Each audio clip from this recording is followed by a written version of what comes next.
Hi friends, welcome to Rojas Cooking. இன்னைக்கு நம்மளோட சேனல்ல ஒரு சூப்பரான கேக் ரெசிபி தான் செய்ய போறோம். Orange cake birthday cake recipe தான் செய்ய போறோம். நல்ல ஒரு டேஸ்டியா இருக்கும். இது வந்து ஒரு ஸ்பெஷலான ஆரஞ்சு கேக் ரெசிபின்னு கூட சொல்லலாம். ஏன்னா இதுல வந்து நம்ம அந்த கேக் பேட்டர், கேக் அதுக்கு அப்புறமா உள்ள வச்சிருக்க அந்த ஸ்டஃபிங், மேலே போட்டிருக்க அந்த கிளேஸ் இது எல்லாமே நல்ல ஆரஞ்சு ஃப்ளேவர்ல செய்ய போறோம். ஃபுல்லா ஆரஞ்சு வச்சு நல்ல டேஸ்டா செய்ய போறோம். வாங்க இது எப்படி செய்யலாம்ங்கறத வீடியோக்குள்ள போய் பார்க்கலாம். ஃபர்ஸ்ட் இது செய்யறதுக்கு வந்து ஒரு ஆரஞ்சு பழம் எடுத்திருக்கேன். இதுக்கு வந்து ஒரு ஆரஞ்சு சிரப் வந்து ஃபர்ஸ்ட் ரெடி பண்ணிக்கலாம். அதுக்கு ஒரு ஆரஞ்சு பழத்தை நல்லா கழுவிட்டு தொடச்சி எடுத்திருக்கேன். இதோட அந்த மேலே உள்ள தோல் இருக்குல்ல, அதை மட்டும் துருவி எடுத்துக்க போகிறோம். ஒரு சாஸ் பேனில் நான் துருவி சேர்த்துக்கிறேன். இதில் கவனிக்க வேண்டியது வந்து உள்ள அந்த ஒயிட் கலர் போர்ஷனை வந்து நம்ம சேர்த்துடக்கூடாது, அது ரொம்ப கசக்கும். மேலே உள்ள அந்த தோல் மட்டும் துருவி எடுத்துக்கோங்க. இப்போ இதில் வந்து பார்த்தீங்களா, நான் துருவி எடுத்துட்டேன். இப்போ இதிலே நம்ம அந்த ஆரஞ்சு பழத்தோட ஜூஸையும் நம்ம பிழிஞ்சு சேர்த்துக்கலாம். நல்லா அந்த சீடு எதுவுமே இல்லாத மாதிரி ஜூஸ் மட்டும் கலெக்ட் பண்ணி சேர்த்துக்கோங்க. அடுத்தால இதிலேயே ஒரு 2 டேபிள் ஸ்பூன் அளவுக்கு சுகர் சேர்த்துக்கிறேன். அதுக்கப்புறமா ஒரு 1/4 கப் அளவுக்கு தண்ணி சேர்த்துக்கிறேன். சேர்த்துட்டு இதை நல்லா கொதிக்க வச்சிடலாம். இது கொதிச்சு நல்லா வத்தி வரணும். இப்போ பாருங்க, நல்லா வத்தி வந்திருக்கு. அது வந்து நல்லா கொதிச்சு வத்தி ஒரு 1/4 கப், அதுக்கு கம்மியாக வந்தாலும் போதும். இந்த அளவுக்கு வந்ததை நம்ம ஆற வச்சிடலாம். அடுத்தால நம்ம வந்து மாவு சலிச்சுக்கலாம். அதுக்கு ஒரு ட்ரை பவுலில் ஒரு சலடை வச்சுட்டு 1 கப் அளவுக்கு மைதா மாவு சேர்த்துக்கிறேன். அது கூடலே 1 டீஸ்பூன் பேக்கிங் பவுடர், ஒரு 1/4 டீஸ்பூன் பேக்கிங் சோடா, அப்புறம் அதுக்கும் கம்மியாக ஒரு 1/8 டீஸ்பூன் உப்பு எல்லாம் சேர்த்து நல்லா சலிச்சிடலாம். சலிச்சுட்டு நல்லா மிக்ஸ் பண்ணிக்கோங்க. ஒரு ஸ்பூன் வச்சு நல்லா மிக்ஸ் பண்ணிக்கோங்க. அந்த பேக்கிங் பவுடர், பேக்கிங் சோடா எல்லாமே நல்லா மிக்ஸ் ஆகி வரணும். அந்த அளவுக்கு மிக்ஸ் பண்ணிக்கோங்க. ஒழுங்காக மிக்ஸ் ஆகலைன்னா நம்மளுக்கு வந்து கேக் வந்து நல்லா ஈவனாக வெந்து வராது. ஒரு சைடு ஒசந்தும் ஒரு சைடு தாழ்ந்து அப்படி போயிடும். அதனால நல்லா மிக்ஸ் பண்ணிக்கோங்க. நல்லா மிக்ஸ் பண்ணிவிட்டு இதை தனியாக வச்சிடலாம். அடுத்தலாம் நான் இன்றைக்கி வந்து மிக்சர் ஜாரில் தான் செய்ய போகிறேன். பீட்டர் எதுவுமே யூஸ் பண்ணலாம். அதுக்கு வந்து ஒரு ட்ரை ஜார் வந்து எடுத்திருக்கேன். இதில் 3 முட்டை உடச்சி சேர்த்துக்கலாம். முட்டை வந்து ரூம் டெம்பரேச்சரில் இருக்கிற மாதிரி பார்த்துக்கோங்க. 3 முட்டை சேர்த்துருக்கேன். சேர்த்துட்டு 1 நிமிஷம் நல்லா ஹை ஸ்பீடில் வச்சு அடிச்சிடலாம். நல்லா அடிச்சுட்டு வரும்போது நம்மளுக்கு வந்து நல்ல ஒரு க்ரீமியாக கிடைக்கும். நல்ல ஃப்ளஃபியாக நல்லா நுரைச்சி வந்து கிடச்சிருக்கும் பாருங்கள், இந்த அளவுக்கு. இனி இதில் வந்து ஒரு 10 டேபிள் ஸ்பூன் அளவுக்கு சுகர், நார்மல் சுகர் தான், அதையும் சேர்த்துட்டு மறுபடியும் ஒரு 1 நிமிஷத்துக்கு நல்லா அடிச்சுட்டு வந்துடலாம். 10 டேபிள் ஸ்பூன் வந்து ஒரு 1/2 கப், அப்புறம் ஒரு 2 டேபிள் ஸ்பூன் சேர்த்து 10 டேபிள் ஸ்பூன் வரும். இப்போ சுகர் சேர்த்து அரைச்சதுக்கப்புறமா இதிலே 1 டீஸ்பூன் அளவுக்கு வெனிலா எசன்ஸ் சேர்த்துட்டு மறுபடியும் அரைச்சி எடுத்துகிட்டு வந்துடுறேன். இப்போ பாருங்கள், நான் நல்லா கிரைண்ட் பண்ணி எடுத்துகிட்டு வந்தாச்சு. அடுத்த இதிலேயே ஒரு 1/2 கப் அளவுக்கு ஆயில், நார்மலான ஃப்ளேவர் இல்லாத ஆயில் சேர்த்துக்கோங்க. சேர்த்துட்டு இதை வந்து லோ ஸ்பீடில் ஒரு 20 செகண்ட் அரைச்சா போதும். ஆயில் சேர்த்ததுக்கப்புறமா ஹை ஸ்பீடில் விட்டு அரைக்க வேண்டாம், லோ ஸ்பீடில் அரைச்சிக்கோங்க. எல்லாம் சேர்த்து நல்லா அரைச்சதுக்கப்புறமா இதை வந்து நான் ஒரு ட்ரை பவுலுக்கு மாற்றிக்கிறேன். பாருங்கள், நல்ல க்ரீமியாக கிடச்சிருக்கு. இப்போ இதிலேயே நம்ம ஃபஸ்ட் ரெடி பண்ணி வச்சிருந்தாலும் ஆரஞ்சு சிரப், அதையும் நான் சேர்த்துக்கிறேன். சிரப் வந்து கொஞ்சம் நல்லா கூலாக இருக்கணும். கூலாக ஆனதுக்கப்புறமா சேர்த்துக்கோங்க. சூடாக இருக்கும்போது சேர்க்க வேண்டாம். சேர்த்துட்டு நல்லா ஒரு விஸ்கு அப்படிலாம் ஒரு ஃபோர்க்கு வச்சு நல்லா பீட் பண்ணி எடுத்துக்கோங்க. அந்த ஆரஞ்சு சிரப் வந்து அந்த முட்டை நம்ம அடித்தோம்ல, அது கூடால நல்லா மிக்ஸ் ஆகணும். அந்த அளவுக்கு மிக்ஸ் பண்ணி எடுத்துக்கோங்க. அடுத்தால இது கூடாலே நான் ஒரு 2-3 ட்ராப் போல் ஆரஞ்சு அந்த கலர், ஃபுட் கலர் வந்து நான் சேர்த்துருக்கேன். இது வந்து வீடியோ கிளிப்பில் மிஸ் ஆகிடுச்சு, அதனால ஆட் பண்ணல. பட் ஒரு 2-3 ட்ராப் சேர்த்துக்கோங்க போதும். இது வந்து ஆப்ஷனல் தான், கண்டிப்பாக சேர்க்கணும்னு கிடையாது. சேர்த்து நான் மிக்ஸ் பண்ணியிருக்கேன் நல்லா இருக்குங்கிறதுக்காக. அடுத்தால நம்ம ரெடி பண்ணி வச்சுருந்த ஃப்ளோர் மிக்ஸு, அதையும் கொஞ்சம் கொஞ்சமாக சேர்த்து நல்லா ஒரு சூப்பரான கேக் பேட்டரை நம்ம வந்து ரெடி பண்ணிக்கலாம். கொஞ்சம் கொஞ்சமாக மிக்ஸ் பண்ணிக்கோங்க. ஒரு 2 டைம் 3 டைம் மட்டும் பிரித்து மிக்ஸ் பண்ணிக்கோங்க. மெதுவாக மிக்ஸ் பண்ணுங்கள். நான் வீடியோ காட்டியிருக்கேன். இப்போ நம்மளோட கேக் பேட்டரும் ரெடி ஆகிடுச்சு. அடுத்தால நான் வந்து ஒரு 7 இன்ச் அளவில் ஒரு பாத்திரம் எடுத்திருக்கேன். நீங்கள் வந்து டின் கூட எடுத்துக்கலாம். 7 இன்ச் அளவுக்குள்ள டின் எடுத்துக்கலாம். இதில் வந்து கொஞ்சம் ஆயில் அப்ளை பண்ணிவிட்டு ஒரு பட்டர் பேப்பர் போட்டு வச்சுருக்கேன். இதில் நம்மளோட கேக் பேட்டரை வந்து நம்ம சேர்த்துடலாம். சேர்த்துட்டு ஒரு 2-3 டைமுக்கு மேலே நல்லா டேப் பண்ணிக்கோங்க. அப்போ உள்ள ஏர் பபிள்ஸ் இருந்ததுன்னா நம்மளுக்கு வெளியாயிரும். நல்லா டேப் பண்ணிட்டு நம்ம பேக் பண்ண வச்சிடலாம். குக்கரில் தான் நான் பேக் பண்ண போகிறேன். குக்கரில் வந்து ஒரு ஸ்டாண்டு போட்டு 10 நிமிஷம் ப்ரீ ஹீட் பண்ணியிருக்கேன். இதில் நம்மளோட கேக் பேட்டர் எடுத்து நம்ம உள்ளே வச்சிடலாம். வச்சுட்டு மூடி போட்டு லோ ஃப்ளேமில் ஒரு 30-40 நிமிஷம் ஆகும். நான் 40 நிமிஷம் கழித்து வெளியே எடுத்துட்டேன்.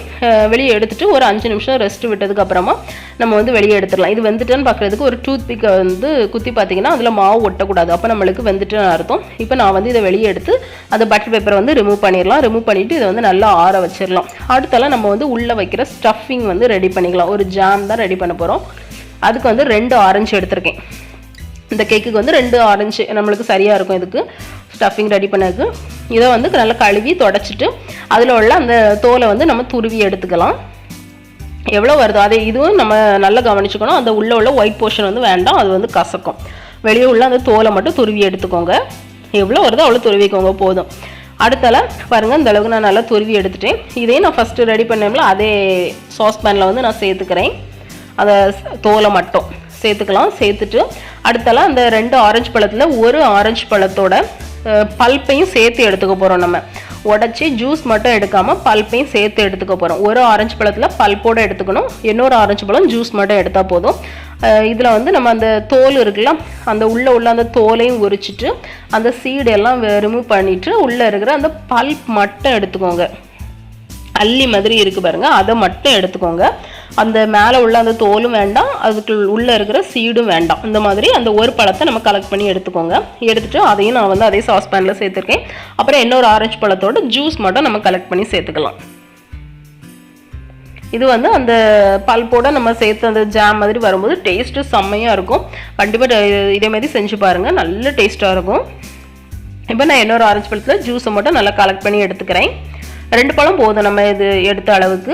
அடுத்தால இதிலே ஒரு 5 டேபிள் ஸ்பூன் அளவுக்கு சுகர், 1 கப் அளவுக்கு தண்ணி சேர்த்து நல்லா கொதிக்க வச்சிடலாம். இது நல்லா கொதித்து நல்லா வத்தி வரணும். நம்மளுக்கு ஒரு ஜாம் கன்சிஸ்டன்சி வரும். இப்போ பாருங்களா, நல்லா நுரைக்குது பாருங்கள், நிறைய பபிள்ஸ் ஆட் வருதில்ல. இப்போ வந்து நல்லா ஒரு ஜாம் மாதிரி கிடச்சிருக்கு. இதை ஆற வைக்கும்போது நம்மளுக்கு இன்னுமே திக்காகும். இப்போ இதை வந்து நம்ம ஆஃப் பண்ணிவிட்டு நல்லா ஆற வச்சு எடுத்துக்கலாம். அடுத்தால கேக் வந்து நல்லா ஆறிடுச்சு. இதை வந்து நான் ஒரு 3 லேயராட்டு கட் பண்ணிக்கிறேன். கத்தி அப்படி இல்லைன்னா ஒரு நூல் ஏதாவது வச்சு கட் பண்ணிக்கோங்க. நான் பழைய வீடியோஸில் வந்து நூல் வச்சு கட் பண்ணியிருப்பேன். நல்லா சாஃப்டாக இருக்கும்போது நம்மளுக்கு ஈஸியாகவே நூல் வச்சு கட் பண்ணிக்கலாம். 3 லேயராட்டு கட் பண்ணி நம்ம தனியாக எடுத்து வச்சிடலாம். அடுத்தால இதில் வந்து சுகர் சிரப் நான் சேர்த்துக்க போகிறேன். இதில் வந்து சுகர் சிரப்புக்கு வந்து 1/2 கப் சீனி, 1 கப்பு தண்ணி, அதில் ஒரு 2 டேபிள் ஸ்பூன் கண்டென்ஸ்டு மில்க்கு எல்லாம் சேர்த்து நல்லா கொதிச்சதுக்கு அப்புறமா ஃப்ரிட்ஜில் வச்சு நல்லா குளிர வச்சு எடுத்திருக்கேன். இதான் சுகர் சிரப்பாட்டு நான் எடுத்திருக்கேன். இதை வந்து நம்ம கேக் மேலே வந்து எல்லா இடத்துலையும் நம்மளாம் ஸ்ப்ரெட் பண்ணி விட்டுலாம். அடுத்தால விப்பிங் க்ரீமும் ரெடி பண்ணி வச்சுட்டேன். இது வந்து 3/4 கப் அளவுக்கு விப்பிங் க்ரீம் எடுத்து அதில் ஒரு 2 ஸ்பூன் சுகர் எல்லாம் சேர்த்து நல்லா பீட் பண்ணி எடுத்து வச்சுருக்கேன். விப்பிங் க்ரீம் வந்து நிறைய வீடியோஸ்லாம் நான் போட்டதுனால நான் இதில் வந்து ஃபுல்லாக காட்டலை, வீடியோ லென்த் ஆயிருங்கிறதுனால. அப்புறம் நம்மளோட ஜாமுமே ரெடி ஆகிடுச்சு. ஜாம் ரொம்ப திக்காக இருக்கிற மாதிரி இருந்ததுன்னா கொஞ்சமாக வெந்நி சேர்த்து ஒரு 2 ஸ்பூன் போல் வெந்நி சேர்த்து மிக்ஸ் பண்ணிங்கன்னா சரியாயிரும். இப்போ வந்து நம்ம வந்து ஒரு கேக் போர்டு எடுத்து வச்சுருக்கேன். அதுக்கு மேலே கொஞ்சம் க்ரீம் அப்ளை பண்ணிவிட்டு ஃபஸ்ட் லேயர் கேக் எடுத்து வச்சிடலாம். இதுக்கு மேலே நான் மறுபடியுமே சுகர் சிரப்பை வந்து அப்ளை பண்ணிக்கிறேன். செகண்ட் டைம் மட்டும் சுகர் சிரப் அப்ளை பண்ணியிருக்கேன். அதுக்கு மேலே மறுபடியும் விப்பிங் க்ரீம் வச்சுட்டு நல்லா ஸ்ப்ரெட் பண்ணி விட்டுலாம். உங்களுக்கு வந்து திக்காக வேணும்னு நினச்சிங்கன்னா நீங்கள் திக்காக வச்சுக்கோங்க. நைஸாக போதும் அப்படின்னா நீங்கள் வந்து கம்மியாக வச்சா போதும். நார்மலாக வைக்கிறதுக்கு வந்து 3/4 கப் விப்பிங் க்ரீம் நம்மளுக்கு சரியாக இருக்கும். நான் வந்து விப்பிங் க்ரீம் வச்சுட்டு நல்லா ஸ்ப்ரெட் பண்ணி விட்டுட்டு அதுக்கு மேலே நம்ம ரெடி பண்ணி வச்சுருந்த அந்த ஜாம் இருக்கு இல்லையா, அதையும் நம்ம வச்சிடலாம். உங்களுக்கு வந்து ரொம்ப திக்காக இருக்கிற மாதிரி இருந்ததுன்னா 2 ஸ்பூன் நல்ல சூடுள்ள வெந்நீர் சேர்த்து லைட்டாக மிக்ஸ் பண்ணிங்கன்னா உங்களுக்கு சரியாயிரும். இப்போ அந்த ஜாமையுமே நான் வச்சு நல்லா ஸ்ப்ரெட் பண்ணி விட்டுறேன். எல்லா இடத்துலையும் படுற மாதிரி நல்லா ஸ்ப்ரெட் பண்ணி விட்டுடலாம். அடுத்தால இதுக்கு மேலே வந்து நம்மளோட செகண்ட் லேயர் கேக்கை வந்து வச்சுக்கலாம். நீங்கள் வந்து கேக் வைக்கும்போது நம்மளோட மேலே நம்ம கட் பண்ணிருக்க மேலே உள்ள கேக் இருக்கு இல்லையா, அதை வந்து கீழே வச்சுக்கோங்க. அப்போ சரியாக இருக்கும். கீழே உள்ள கேக் வந்து மேலே வராது மாதிரி பார்த்துக்கோங்க. அப்போ நம்மளுக்கு வந்து நல்லா ஈவனாக கிடைக்கும். இப்போ செகண்ட் லேயர் கேக்கை வச்சுட்டு அதுக்கு மேலேயும் விப்பிங் க்ரீம் வச்சுக்கிறேன். ஃபஸ்ட்டு உள்ள செஞ்ச மாதிரி தான் விப்பிங் க்ரீம் வச்சுட்டு அதுக்கு மேலே வந்து நம்மளோட ஜாம் வந்து நம்ம அப்ளை பண்ணிடலாம். இதே மாதிரி 3 லேயர் கேக்கையும் நான் வந்து வச்சு அப்ளை பண்ணி விட்டுருந்தேன். இது வந்து ஜாம் வந்து உங்களுக்கு எவ்வளோ தேவைன்னு நினைக்கிறீங்க நீங்கள் வைக்கலாம். நல்ல ஒரு டேஸ்ட்டாக இருக்கும் இந்த ஜாமு. நீங்கள் வந்து உங்களுக்கு கம்மியாக போதுன்னா நீங்கள் வந்து ஒரு தின் லேயராக மட்டும் கோட் பண்ணிக்கலாம். உங்களுக்கு கொஞ்சம் நிறையா இருந்தால் நல்லாயிருக்கும்னு நினச்சிங்கன்னா நீங்கள் வந்து நிறையா வச்சுக்கோங்க. அது வந்து உங்களோட விருப்பம் தான். இப்போ நான் வந்து 3rd லேயர் கேக்கையும் வச்சுட்டு நல்லா ஃபுல்லாக கோட் பண்ணிக்கலாம். எல்லா இடமும் படுற மாதிரி நல்லா ஃபுல்லாக ஐசிங் பண்ணி எடுத்துடலாம்.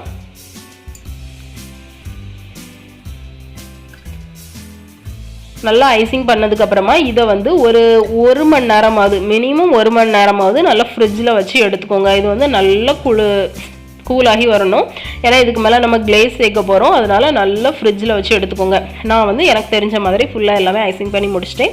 இதை நான் ஒரு 1 hour வந்து ஃப்ரிட்ஜில் வச்சு எடுத்துக்க போகிறேன். அடுத்தால வந்து நம்ம இதுக்கு வந்து கிளேஸ் ரெடி பண்ணிடலாம். அதுக்கு ஒரு 2 டேபிள் ஸ்பூன் அளவுக்கு கார்ன்ஃப்ளவர் மாவு எடுத்திருக்கேன். இதில் ஒரு 1/4 கப் அளவுக்கு தண்ணி சேர்த்து கட்டி இல்லாதது மாதிரி நல்லா கலந்து விட்டுக்கோங்க.